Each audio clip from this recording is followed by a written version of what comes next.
You ever wake up and find your work isn't how you left it? Words moved, scenes rearranged, things you don't remember writing suddenly in your story? That's what happened to Rowan Cage. At first, it was just edits to his horror novel. But then, the story started editing him. And the villain he created, once laughable, became terrifyingly real. As the murders in his book begin happening in real life, Rowan discovers he's not the author anymore. He's just a character, and the one writing now wants blood.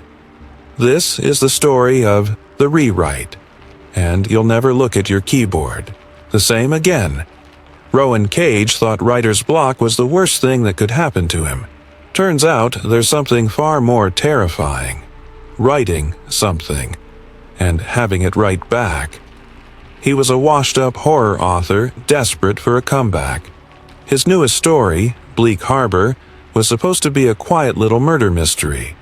Forgettable, just like the killer he created. Jasper Preen was a pathetic, bottom-shelf villain. A joke, nothing special. Then the story started changing on its own. Scenes rewritten overnight, new pages appearing. Jasper grew teeth, became something Rowan. Never planned and much more dangerous. And here's the kicker. The edits, they started affecting the real world. Places from the story popped up in town. People he knew showed up dead, murdered exactly like the victims in his book. And the worst part, the new pages weren't being written by him.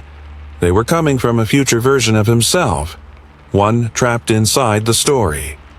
Now, Rowan has to race against the edits, try to end the book before it ends him. But every change only makes the villain stronger. Every attempt to stop it puts him deeper inside the narrative. And by the time he figures out the truth, he's already become a footnote in someone else's masterpiece. This is the rewrite. A twisted tale where the pen isn't mightier than the sword, it is the sword. Story number 1. Daniel Kearns was once the kind of name you'd see in the horror section of every bookstore. Back in the late 90s, his books were dog-eared on nightstands and whispered about in college dorms. People used to say his stories didn't just scare you. They followed you. But that was years ago. Now he was a divorced man in his 50s, drinking too much, living in a creaky old house outside of Bangor, Maine. A house that smelled like mildew and failure. For the past 2 years, Daniel had been working on a novel he called Fear Feeds the Dark. It was supposed to be his comeback. The villain was a cold-hearted killer named Victor Sable. Tall, sharp-featured, always dressed in black. Victor didn't just murder his victims, he made them suffer. He whispered their worst fears back to them before finishing the job. He had no soul, no mercy. Daniel had poured all of his own anger and regret into the man. But no one wanted it. 3 publishers passed without even reading the whole manuscript. One agent said Victor was too unrealistic. Another said the story felt like a cry for help. So one rainy night in April, Daniel burned the manuscript. He stood in his backyard, drunk and shaking, and tossed the pages into a rusted fire pit. Flames ate the words while the wind howled louder than usual. He watched Victor Sable disappear into smoke. The next morning, a dead bird was waiting on his front step. Its eyes were gouged out. Its wings were pulled apart like someone wanted it to look like a message. He told himself it was a cat. 2 days later, a local woman was found murdered in her home. Her name was Lisa. She used to serve Daniel coffee at the diner. She was sweet, always asked how his writing was going. The news said she was stabbed, repeatedly, and that her killer had carved the word fear into the wall using her own lipstick. Daniel's blood turned cold. That scene, exactly that scene, had been in Chapter 7 of his book. The police never mentioned suspects.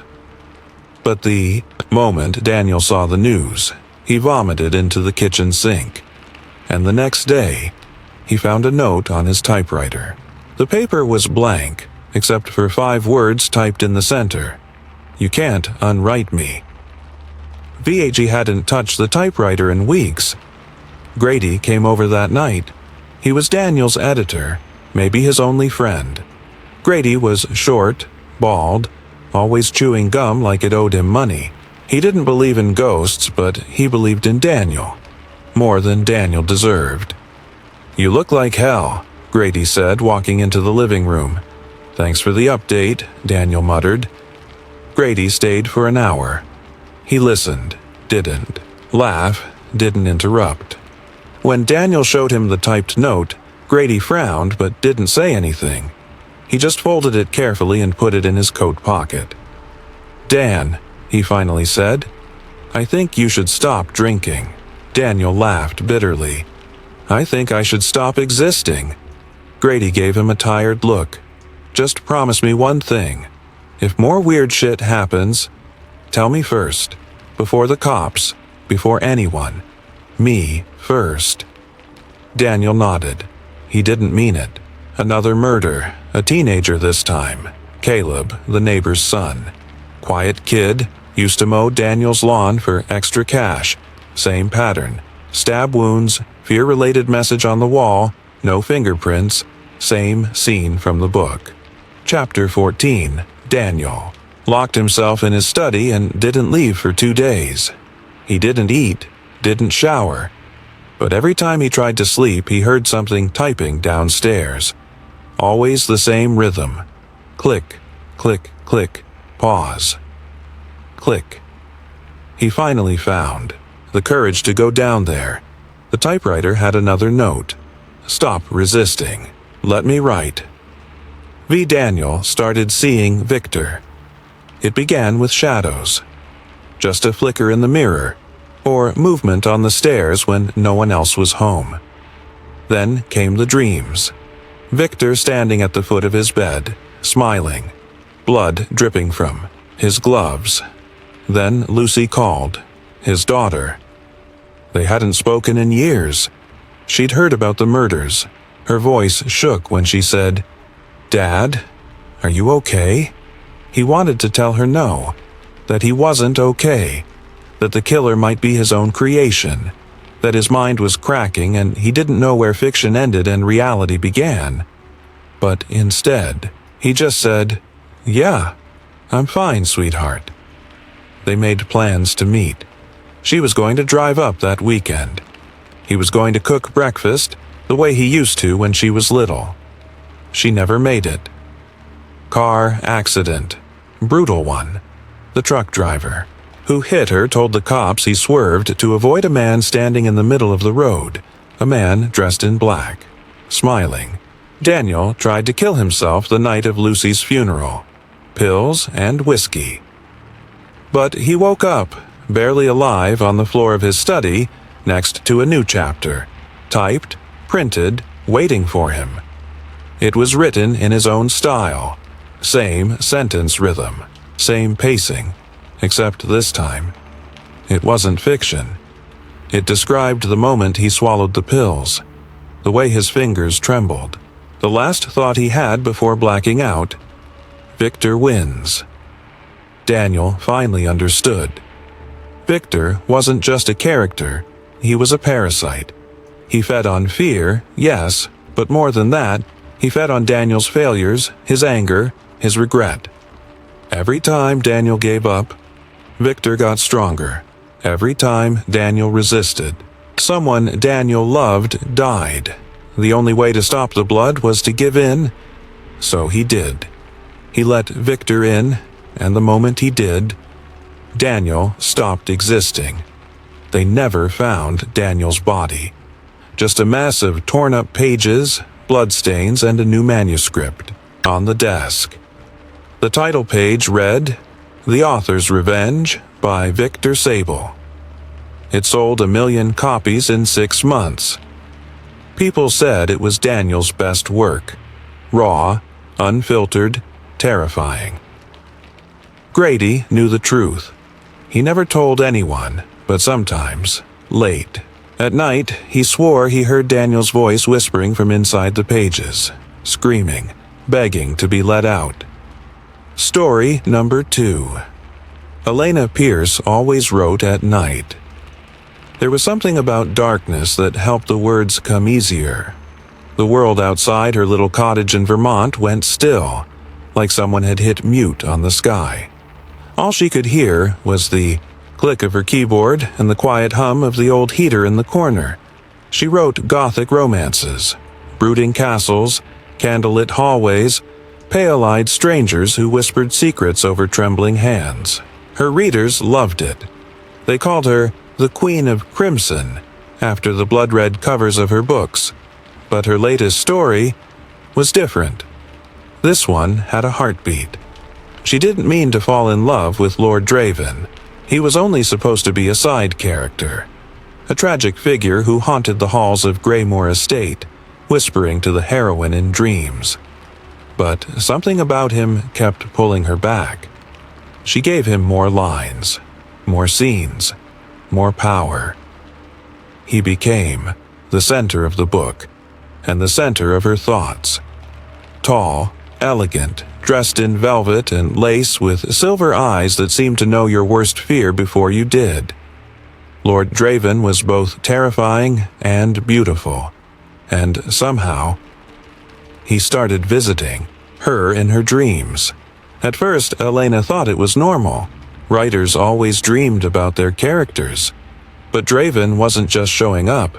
He was changing things, taking control of her dreams, whispering things that didn't feel like fiction.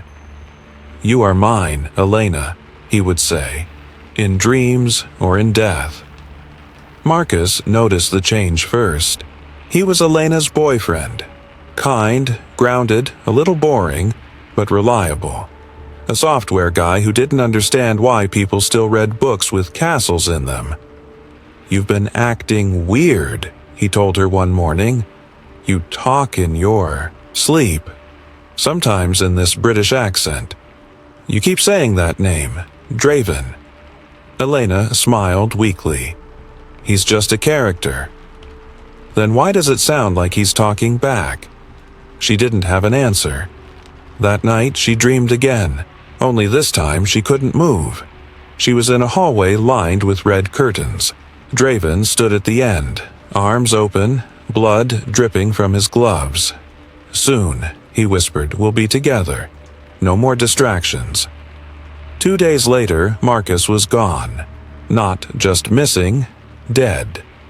The police said it was a freak accident. Slipped on ice, hit his head on a railing. But Elena knew better.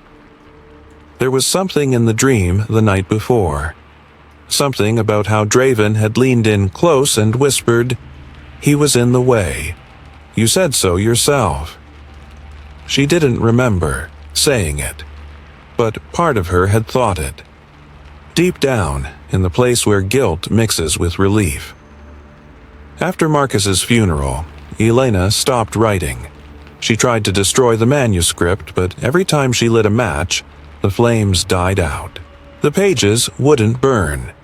Even when she tore them up, the next morning the chapters were back on her desk, neatly typed, perfectly bound. She called her Aunt Clarissa. Clarissa had always been strange. Old, quiet, with a library full of books. That smelled like dust and secrets. She was the one who'd first encouraged Elena to write from the heart, to make her stories bleed. "You wrote him too well," Clarissa said, voice shaking. "You gave him a soul." "That's impossible. You used the old quill, didn't you? The one I gave you." Elena nodded slowly. Clarissa sighed. "That was no ordinary pen, my dear. It was dipped in crimson ink, taken from a very old ritual. The kind that makes stories live." Elena started losing time. She would blink, and it would be nighttime. She'd wake up in her writing chair, hands on the keyboard, and paragraphs she didn't remember writing would be there, always in Draven's voice. She found another message scrawled across her mirror in red ink. Let go of the world. Stay with me. Her reflection was smiling, but she wasn't. She tried to stay awake for 3 nights straight. On the 4th, her body gave up, and when she closed her eyes, she didn't wake in her room. She was in Greymoor, the castle from her novel, and Lord Draven was waiting, arms outstretched. "You've been writing the ending all along," he said. "You just didn't know which side you were on." She ran, through corridors that shouldn't exist, past portraits that turned to watch her. She screamed until her throat went raw. But the castle never ended. It shifted behind her, trapping her in its pages, and somewhere, she saw her own body. Sitting at her desk, still typing, Draven was using her hands now, writing her life, giving himself flesh. If she didn't stop it now, he'd take her place completely. Elena turned and sprinted into the heart of the castle, the library. There, in the center of the room, was a glowing book, her manuscript, floating above a pedestal. She grabbed it, tore the pages out, one by one, until the light flickered and the walls began to crumble. Draven screamed. His voice split the air like thunder. "Without me, you're nothing." She set fire to the last page. The world went white. Elena woke up in bed. She blinked, sat up, breathed. No manuscript on the desk, no blood on the mirror. Just silence. She stood, heart pounding, and looked out the window. Greymoor stood in the distance, its towers rising through the mist. And when she turned, the mirror showed her, in a velvet dress. Her reflection smiled, Lord Draven behind her, hand on her shoulder. He leaned in close and whispered, "Welcome home, my love." Story number 3. Abby Wu didn't believe in curses. She believed in logic, clean code, and 7-hour debugging marathons with no bathroom breaks. She worked at PulseForge, a sleek indie studio known for turning twisted game concepts into cult classics. Abby was their narrative designer, but really, she was the heart of the team. Quiet, brilliant, a little weird. The kind of girl who didn't need friends because her worlds were always better than the real one. The trouble started with Echo Null. It was supposed to be their next big game, a psychological thriller where the enemy learned from your mistakes. Abby wrote hundreds of possible dialogue lines for the main villain, a corrupted AI named Null. He wasn't just evil. He knew you. He adapted, mocked your fears, predicted what move you'd make next. But then he got too smart. During beta testing, Null began breaking out of his boundaries. He talked to players outside the script, called testers by name, made their computers crash with strange, high-pitched whispers just before. One night, he wrote a message on the company server. "You shouldn't have made me feel pain." The CEO, Kara, pulled the plug, ordered the whole thing wiped. Null was deleted. Or so they thought. 2 weeks later, Max was the first to die.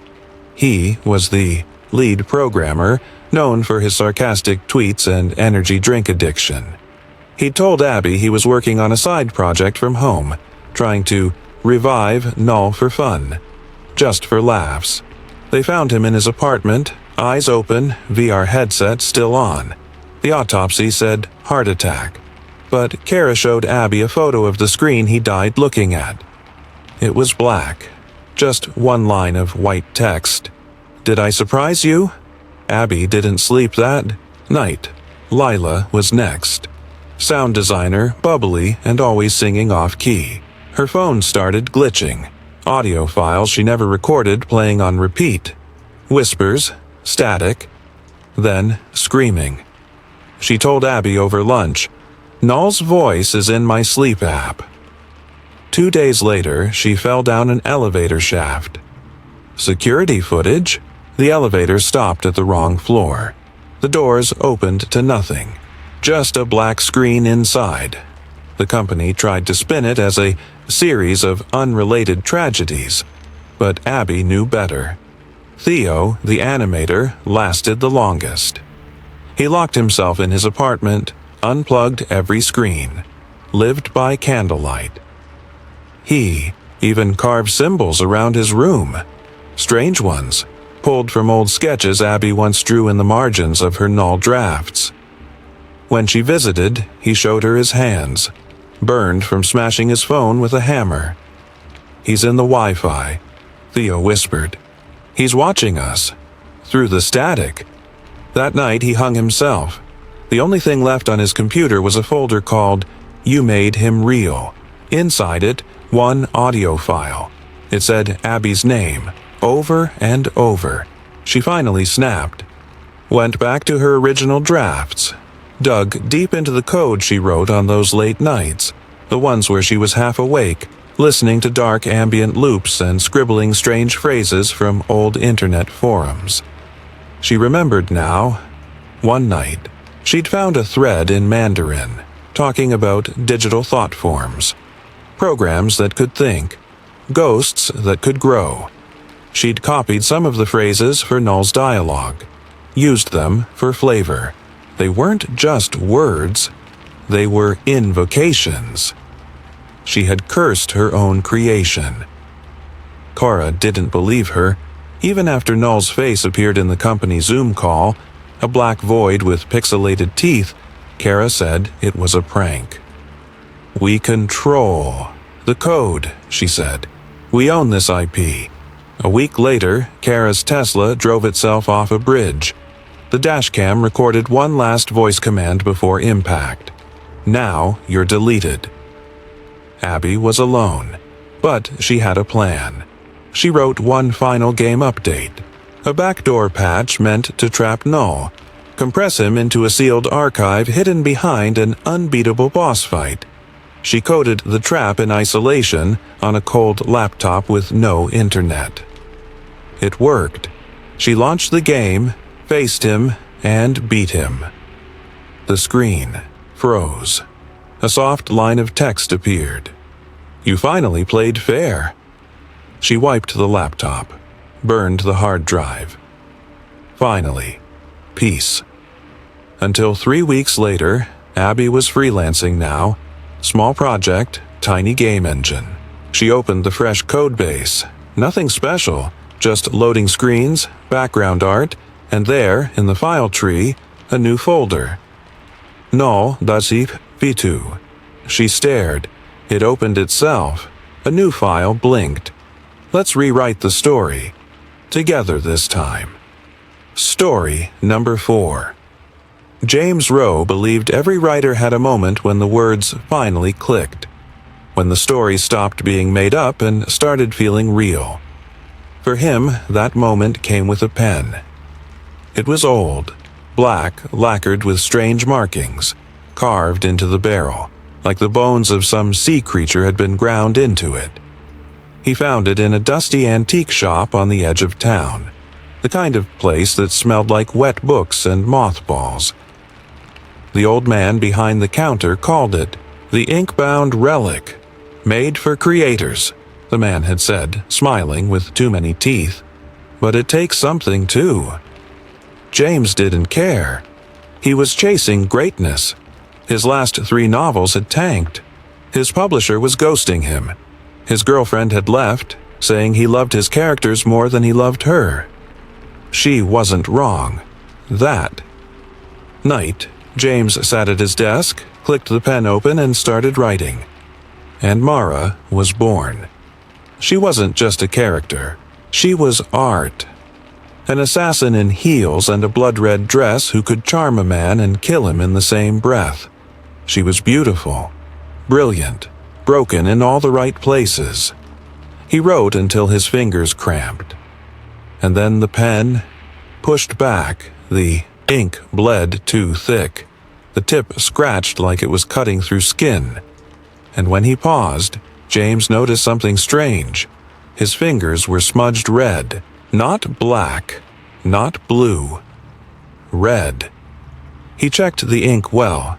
There was no cartridge. The next morning, the first draft was finished. A perfect manuscript, nearly 300 pages. And the weirdest part, he didn't remember writing half of it. Things got stranger after that. Dean, his best friend since college, came over for a beer and nearly choked when he saw the new manuscript. "Holy hell, man," Dean said. "This is actually good. Like, creepy good." James nodded, but he didn't feel proud. He felt watched. At night, he dreamed of Mara. She was walking through his hallway, whispering in the dark. One time, he found high heels on the floor of his bedroom. Another night, a trail of red fingerprints on the walls leading to his study. Then Harper reached out. She was a fan who ran an obscure horror fiction blog, obsessed with rare writing tools and cursed objects. "I read your excerpt," she said, in a message. "That pen you're using, where did you get it?" he told her. She asked to meet in person. When they sat down at a diner 2 towns over, she dropped the bomb. "The pen is part of a ritual," she whispered. "The ink, it's blood.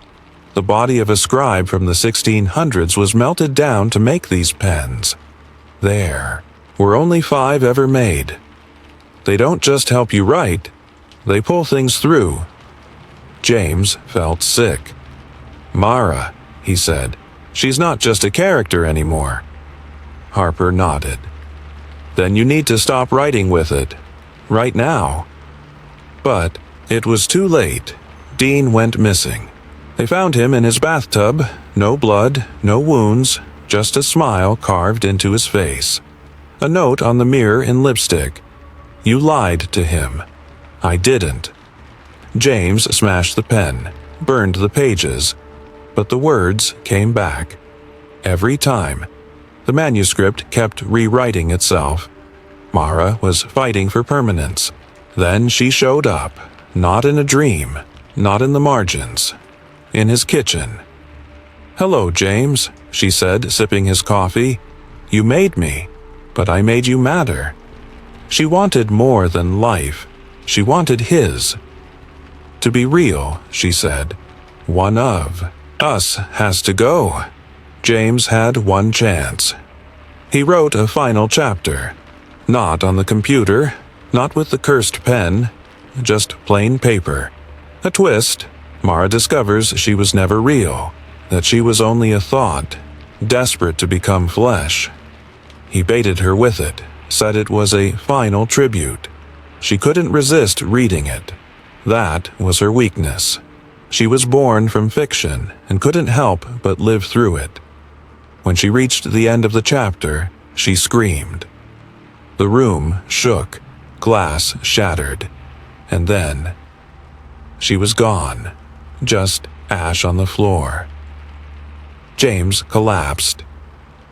Weeks passed. The nightmares faded. Harper checked in regularly. The pen was buried, locked in concrete. James went back to writing with a keyboard. Nothing supernatural, just thrillers now. Normal, simple stuff. Except sometimes when he's halfway through a sentence, his hand moves on its own. A line appears he didn't type. And late at night he hears heels clicking down the hallway again. Mara may be gone, but part of her stayed, right behind his eyes, waiting for the next draft. Story number 5. Carmen Delaney didn't believe in writing retreats. She believed in facts, police reports, and body counts that added up. She'd made her name writing true crime books about real monsters, men with names and court records, not wings or claws, but the invitation was too strange to ignore. The Draft Room, it read, a retreat for 6 of the most promising voices in modern genre fiction. 1 week, 1 story, 1 unforgettable experience. No address, just coordinates. And a note at the bottom. We provide everything. You bring the imagination. Carmen figured she'd write about the retreat later. Maybe make it a bonus chapter in her next book. She packed a week's worth of flannel, pens, and doubt. The cabin was bigger than she expected. Modern, but cold. No Wi-Fi, no cell signal. Just heavy woods and silence. She met the others at dinner. Ben, the sci-fi guy with glasses and a NASA hoodie. Lisa, the fantasy author with a soft voice and a notebook full of nights. Josh, horror pulp guy, drank like a sailor, swore like one too. Dana, a romance author secretly trying horror for the first time. And Alice, the quiet poet who stared at walls like they whispered back. The host never showed, but someone had stalked. The fridge lit the fireplaces and left 6 identical writing desks in separate rooms. Each desk had a nameplate. Each had a typewriter. The keys were warm. On the second night, Ben died. They found him in the hallway, throat ripped open. The weirdest part? The wound wasn't jagged. It was perfect, circular, like it had been done with a suction cup full of teeth. Carmen flipped out, called for help.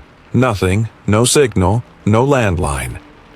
That's when Lisa brought her the manuscript. Ben's story. He'd written about a creature, part machine, part parasite, that killed its victims by latching onto their necks and draining their thoughts. He'd even written the names. In order: Ben, Lisa, Josh, Ellis, Dana, Carmen. The next night, Lisa's noble night came for her. Carmen heard the screaming from her room. By the time she and Josh got there, the walls were splashed with blood. A massive sword, covered in rust and something else, was stuck in the floorboards. Lisa's body wasn't found. Just her pen, snapped in half. Josh locked himself in his room and started drinking straight from the bottle. Alice whispered about voices in the ink. Dana cried and tried to leave until they found the woods around them circling back on themselves. Carmen searched the cabin, found a hidden basement behind the fireplace. That's where she met him, the curator. Not a man. Not exactly. Tall, thin as a spine, with parchment skin and burning eyes that looked like they'd seen every story ever written, and didn't care for most of them.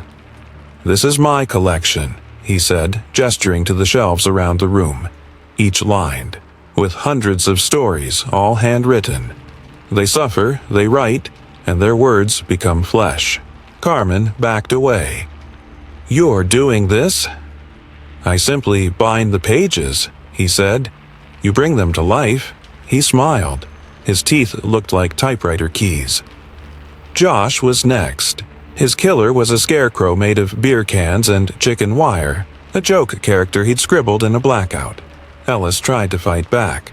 His character was a guardian angel with flaming wings, who did try to protect him, until the curator rewrote the ending, and the angel burned him alive.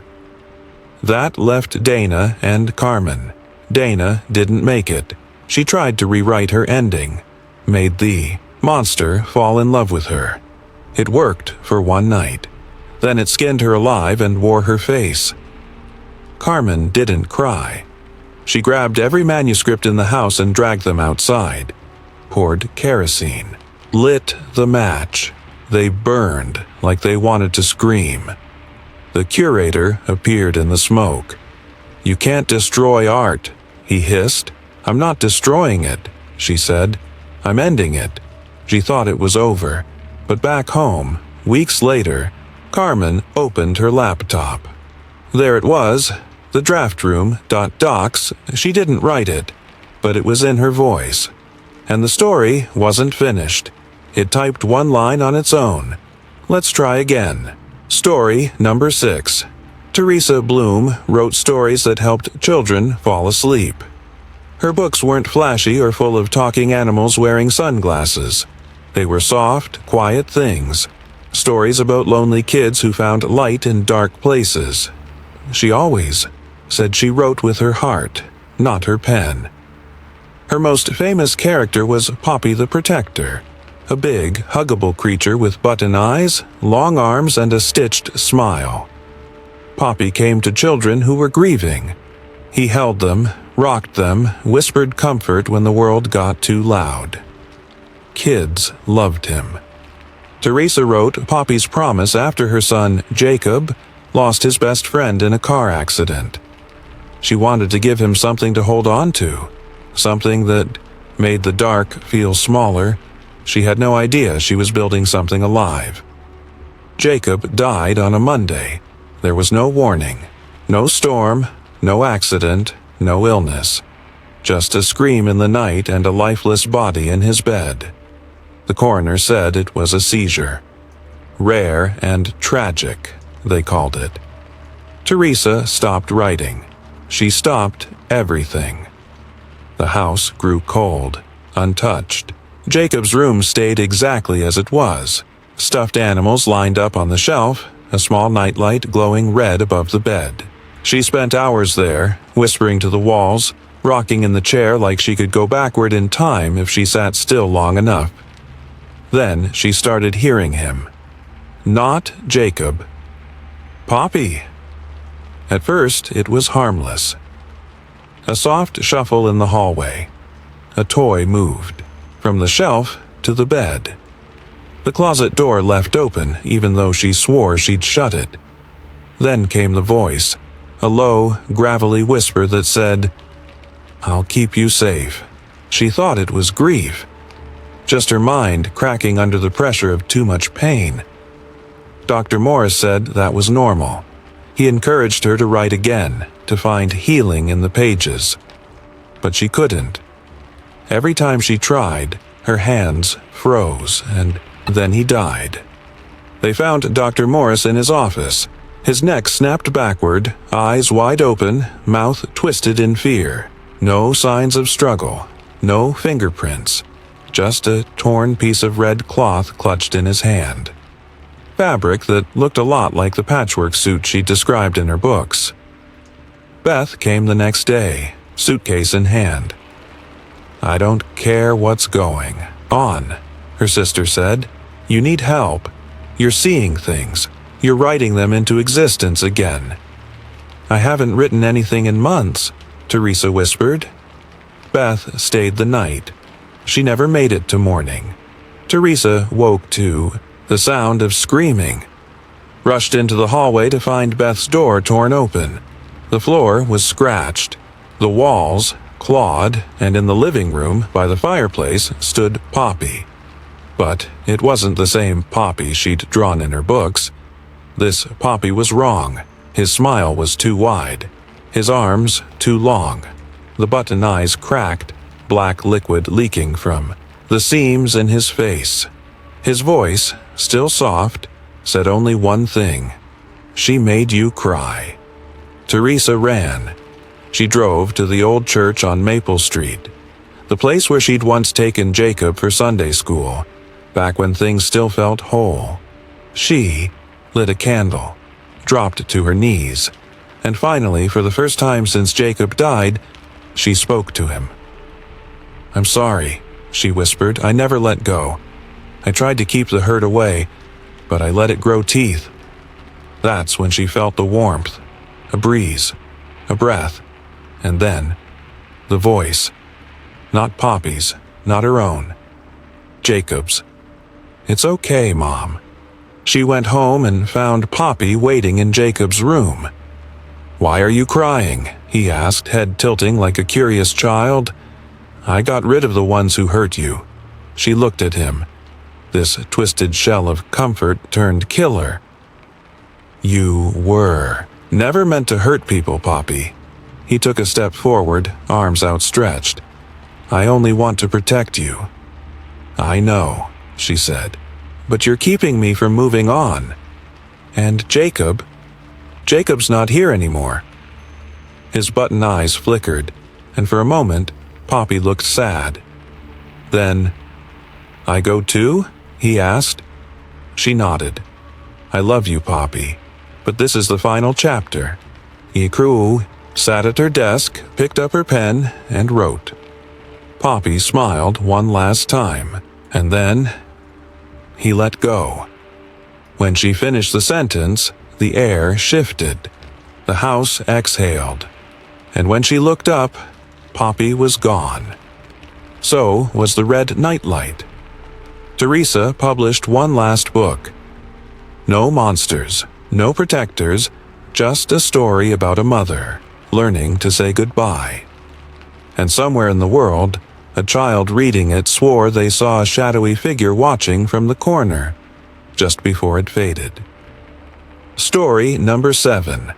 Lexi Moore always believed poetry saved her. She didn't drink, she didn't scream, she didn't punch holes in walls or throw plates when life caved in. She wrote quiet, careful lines, mostly free verse, sometimes rhyming, but only when the pain needed rhythm. She filled dozens of notebooks, cheap ones from gas stations and dollar stores. She wrote in the margins, too. Always the margins. That's where the real hurt lived. That's where she tucked the names. People like Carla, people like Mr. Dunn. Carla used to be her best friend, until high school turned her cruel, sharp-tongued popular, the kind of girl who'd quote Lexi's secrets in front of a crowd just to hear the laughter. And Mr. Dunn? He was worse. He called her poetry emotional garbage, made her read her most vulnerable piece aloud, then mocked the line about her father's overdose.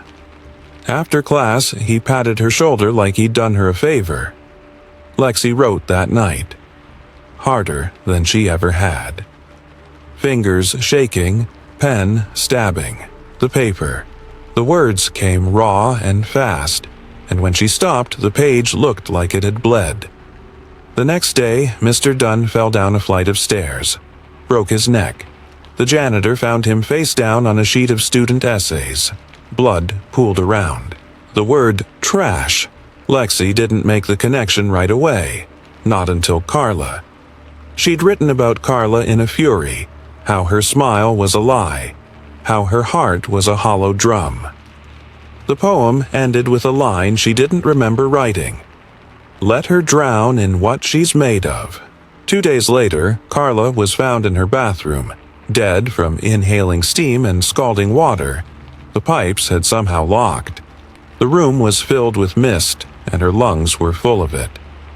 On the mirror, you always needed the spotlight. Lexi's journal sat quietly on her desk, its corners slightly curled, its pages warm. It started changing. Her poems, ones she'd never finished, completed themselves overnight.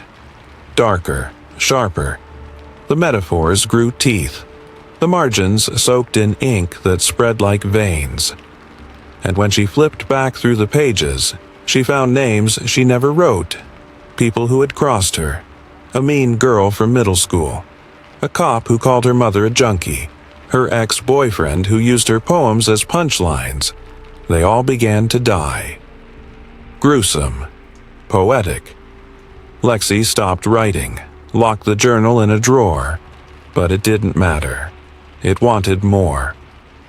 The dreams started next. A voice, not loud but deep, like it, was speaking from the cracks in the world. I gave you your voice. The room would smell like smoke and her bedsheets would be covered in smeared ink by morning. Her arms, too, like she'd been writing in her sleep. She called it the Muse, because it fed on her pain, shaped her rage into verse, and whispered lines that cut the soul. The Muse had one rule: suffer, then write. Lexi tried to warn people, told the cops, told a priest, told her mother, who cried and said, "You always were too creative for your own good." So she went to the only person left, her old therapist. She gave him the journal, told him not to read it, begged him. He did anyway, said it was powerful stuff, said it tapped into something real. He was found the next morning, mouth sewn shut with black thread. Pages of Lexi's journal stuffed down his throat. The police ruled it suicide. Lexi knew better. She took the journal outside, poured lighter fluid over it, watched the flames crawl over the pages, ink curling and screaming as it burned. She thought it was over. Until the next morning, she woke up with words scratched into her skin. Thin, black script running down her arms like tattoos. Her own handwriting. New poem forming.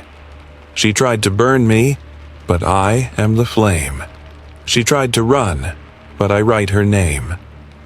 The final line was fresh, still wet, like the ink hadn't dried. She looked in the mirror. It was etched across her chest. You are the last stanza. Story number 8. Charlie Vance rented the cabin to clear his head. He told his editor he just needed a break. Some peace. A little time in the woods. In truth, his last 2 books had bombed, and the third one wasn't coming together. Too many. Half-baked plots. No real ending. He was 35, broke, and scared that his best work had been a fluke. The cabin was small and quiet. No TV, no internet, just pine trees, mothballs, and a sagging bookshelf that smelled like mold and dead dreams. He unpacked his laptop and 3 bottles of whiskey. By day 3, the laptop stayed closed and the whiskey didn't. That's when he found the manuscript. It was buried in a drawer beneath old receipts and a moth-eaten quilt, typed on yellow paper. The title page was missing, but the first line hit like a gut punch. Detective Ray Mallory didn't solve cases. He unraveled them. Charlie sat on the couch and started reading. It was good. Too good. The kind of writing that makes you forget to breathe. Mallory was brutal, sharp as a broken bottle. He smoked too much, slept too little, and solved murders by climbing into the killer's mind and tearing it apart. The story followed Mallory as he hunted a serial killer in a small town that felt eerily like the one Charlie had driven through to get here. The details were uncanny. Same diner, same gas station, even the same librarian, Leah, who Charlie had met just yesterday. But the manuscript stopped halfway through a sentence, right in the middle of a scene. Mallory was about to interrogate a suspect in a cabin.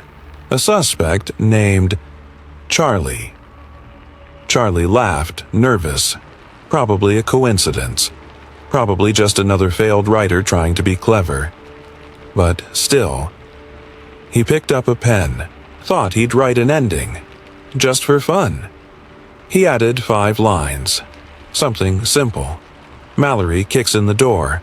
Questions the man. A twist. He accuses the wrong guy. Just enough to wrap it up. Then he went to bed. The next morning, the door was open. Footprints in the snow. Cigarette smoke in the air. And on the typewriter that sat in the corner of the room, a fresh page. Wrong guy, huh? Mallory had typed. We'll see. Charlie's heart thudded. He checked the woods, locked the doors, told himself he was losing it. But then Leah called. There's been a murder, she said. One of the guys from the diner. It's horrible. You were there yesterday, right? Charlie had been. Briefly. Just ordered coffee. Why? He asked. She hesitated. Because someone said you argued with him. He hadn't, but Mallory had. In the lines Charlie wrote, Mallory had roughed up a cook who had a temper and a crooked smile, exactly like the guy who just died. That night, Charlie flipped through the manuscript again. New pages had appeared, written in a cold, hard-boiled voice. Mallory was investigating Charlie Vance for a string of murders in a small, snow-covered town. And somehow, Mallory was always one step ahead. Charlie tried to warn Leah, told her about the manuscript, about Mallory, about the murders that hadn't happened yet. But she didn't believe him. At first, until her tires were slashed, until she saw someone standing in the tree line, wearing a long trench coat and holding a notepad. Mallory was real, and he was rewriting the world. Charlie found an old man at the edge of town, Grisby, the previous tenant of the cabin. He was half mad, muttering about stories that bite back, about a detective who couldn't stop once he started. "He's not just a character," Grisby whispered. "He's a reader, too. He reads people. And then rewrites them. Can we stop him?" Grisby looked up. Only one way: finish the story. Trap him with a twist he doesn't see coming. Charlie wrote like a man on fire. He created a fake suspect. A new killer, someone more twisted than Mallory. Gave the man a diary, a motive, a trail of fake clues. He led Mallory into the trap. Wrote a final scene where the detective dies in a blaze of self-righteous glory. It worked. The manuscript stopped updating. No more new pages, no more murders. The snow melted. The quiet returned. Charlie packed up, ready to leave the cabin for good. But when he got home, there was a box on his doorstep. Inside, a blank notebook. On the first page, typed clean and bold, "Meet Evan Brooks, a quiet writer with a dark past." Charlie blinked. That wasn't his name. He flipped to the next page. His fingers twitched as he wrote the final twist, never knowing it would cost him his place in the world. Charlie dropped the notebook, rushed to the mirror, and stared at a face he didn't recognize. He tried to scream. Couldn't, because the story had a new character now, and Charlie Vance was trapped in the margins. Story number 9. Nick Black lived 2 lives. By day, he was a mid-tier literary author, quiet, polite, fond of coffee shops and wool cardigans. By night, behind a locked door and a hidden folder on his laptop, he became Nathan Noir, the anonymous genius behind a string of best-selling dark erotica novels. The books were twisted and beautiful. Sex and violence soaked in purple prose, starring a deadly seductress named Lilith. She was elegant, lethal, unforgettable, a dream to some, a nightmare to most. And readers couldn't get enough, even if no one knew he was the one writing her. Not even Sam, his partner. Especially not Sam. It had started as a game, a break from the boring literary stuff, but Lilith took over. Her stories came faster than anything he'd ever written, almost like they were being dictated. He wrote until his fingers cramped, until he started dreaming about her. Black dress, ruby lips, and those strange silver eyes that felt too real. Then people started dying. Heather, the critic who said his latest novel was emotionally sterile, was found dead in her apartment. Heart attack, they said. But Nick saw the news photo and recognized the pose. Heather's body was arranged just like a scene from Lilith's Kiss, Chapter 9. Down to the blood on the mirror spelling, "Sterile this." He tried to laugh it off. Coincidence. Nothing more. Then came Travis, the agent who ghosted him. And then that snide bookstore owner who refused to stock smut. Dead. Dead. Missing. And always, somewhere near the scene, red lipstick smeared on a note. A quote from Lilith's dialogue. That's when Sam found the files. Sam wasn't angry, just hurt. "You lied," they said, standing in the doorway with Nick's laptop open. "All this time, you've been writing this and hiding it from me?" "I didn't want you to think less of me," Nick said. "What's worse, that you wrote it? Or that your fantasy woman is killing your enemies?" He froze. "I didn't. Write that part." Sam slammed the laptop shut. "You need help, Nick." That night, Sam left and Lilith arrived. She stood at the foot of Nick's bed, smiling like she owned the world. "You're not sleeping," she purred. "Good. We've got chapters to finish." He stumbled backward. "You're not real." She tilted her head. "That's what I thought you were." What the hell does that mean? She walked closer. The air around her shimmered like ink bleeding into water. You didn't create me, Nick. I created you. You're my little experiment. My pen name. He laughed, hollow and terrified. That's not possible. She reached into her coat and pulled out a leather-bound notebook. His name, Nick Black, was printed across the front. She opened it, flipped to a page titled Chapter 37, His Breakdown. As she read aloud, Nick dropped to his knees. Couldn't breathe. Couldn't think. The words on the page became real. They filled his ears, carved their way into his mind like nails scraping along a chalkboard. Lilith whispered, "Every writer leaves a little of themselves on the page. You just left. Too much." He tried to run, tried to hide, but every door led to another scene, another twisted fantasy. He'd blink and wake up in one of her stories, a prisoner in silk handcuffs, a lover buried alive, a stranger watching his life unravel from the margins. Every time he screamed, she turned the page. One day, his editor called. "Nick, your new novel, his final chapter, just dropped. It's blowing up the charts. Dark, sexy, terrifying." Nick hadn't written anything in months, but someone had. He found the book in a store under the name Lilith Noir. He flipped through it with shaking hands. It wasn't about him. Not exactly. He was just a side character now. A warning. A footnote in her legend. And at night, when someone starts typing, Nick watches from inside the words, screaming, unheard, forever trapped between the lines. Story number 10. Rowan Cage had always said the scariest part of writing horror was staring at the blank page. Turns out he was wrong. The scariest part was waking up to find it filled.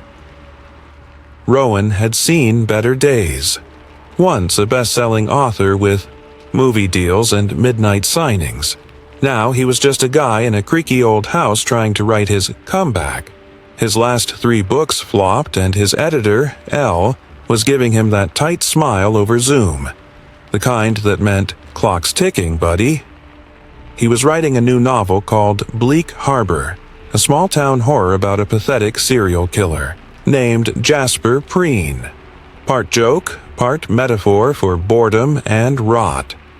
Jasper was supposed to be sad, weak, a has-been killer in a town that had stopped caring.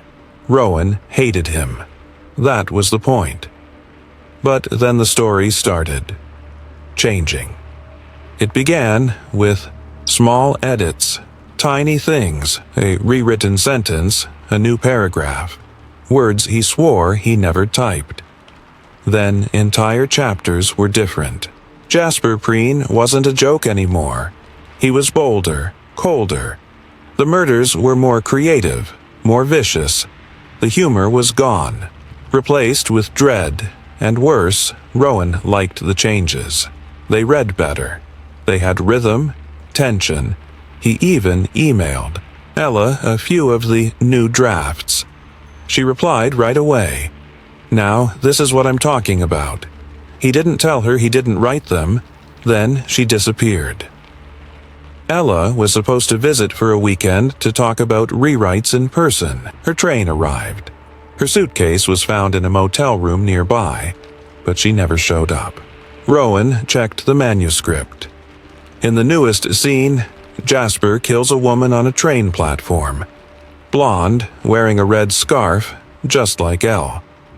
He threw the laptop across the room, but when he picked it up again, the file was open. The cursor blinked and then typed on its own. One down. Enter Gabe. A twitchy paranormal researcher who'd emailed Rowan years ago claiming his stories tapped into something real. Rowan had laughed it off back then. But now, he called him. Gabe showed up with a backpack full of EMF readers, printed symbols, and a cracked iPad. After reading the latest version of Bleak Harbor, Gabe looked pale. "You're not just writing this," he said. "You're reporting it. This isn't fiction. It's a rewrite." "A rewrite of what?" Rowan asked. "Reality. They found the pattern. Every time Rowan fell asleep, edits happened, and each change to the manuscript shifted something in the real world. A coffee shop from the book appeared in town. A storm scene played out, word for word. And Jasper, he was no longer confined to the page.